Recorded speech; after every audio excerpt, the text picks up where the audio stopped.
This is William K. Murtaugh, Mert Witness 1, and this is the Bulgargate Report. Today's segment, WWWD question mark. Now, for quite some time, there have been individuals that have gone on the internet and declared that I am the infamous James Whitey Bulger, a well-known mobster from northeastern United States. Now, this is in spite of the fact that there has been reports by various newspapers as well as the Justice Department that James Whitey Bulger was killed in prison by two inmates and is no longer breathing.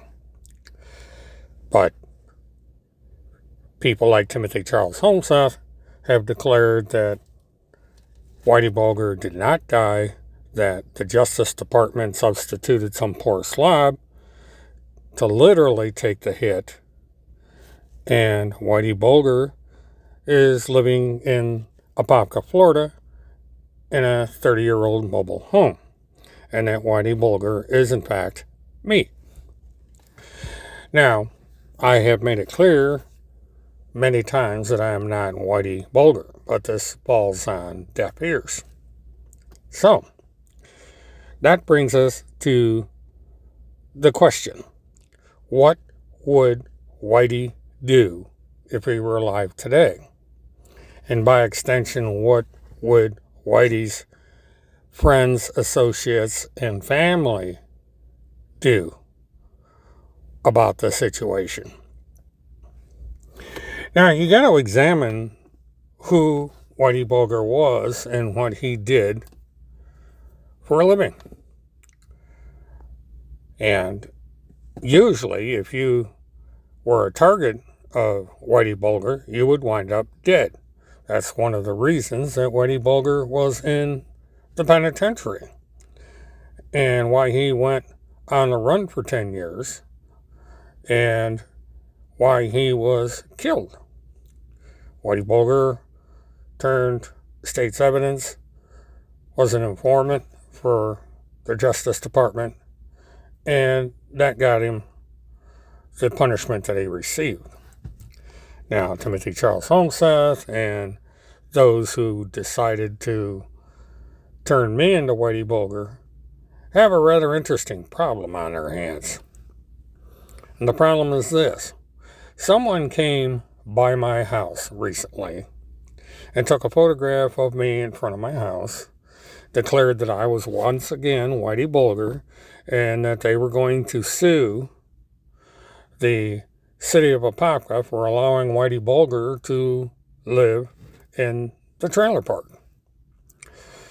Now, what you have to do is put aside for a moment the fact that this is an absolutely ridiculous thing to be saying on the internet, and consider that Whitey Bulger is in fact alive and is under witness protection, government protection.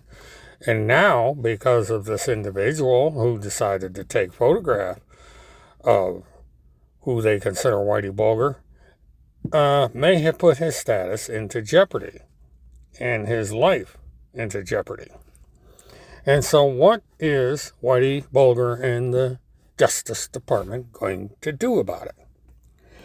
Well, for that, you need to use your imagination. For that, you need to decide, if this scenario was true, what exactly would be done about it and how would it be done. Now, here's another interesting theory with this situation. For some reason, I was in the crosshairs of being accused of being Whitey Bulger.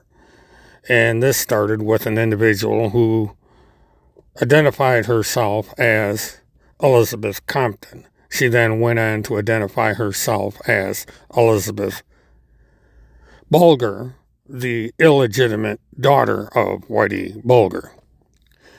And this has gotten increasing attention on the internet as time has gone by. And this little stunt with the camera car showing up and taking a picture of me and declaring I was Whitey Bulger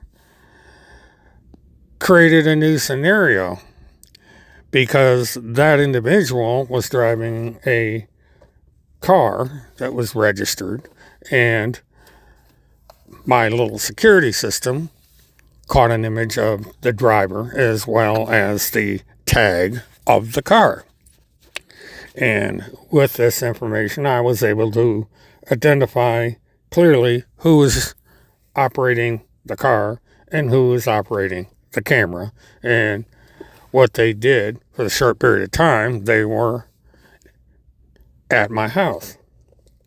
And this information was turned over to the Orange County Sheriff's Department, but the individuals involved in this little prank may not be aware that there is the possibility that this information has been turned over to other individuals that may have an interest in doing something about this particular situation. And some of the people that would have received this information would be the family of Whitey Bulger, friends of Whitey Bulger, and associates of Whitey Bulger. You know, fellow gangsters, fellow assassins, fellow all kinds of things.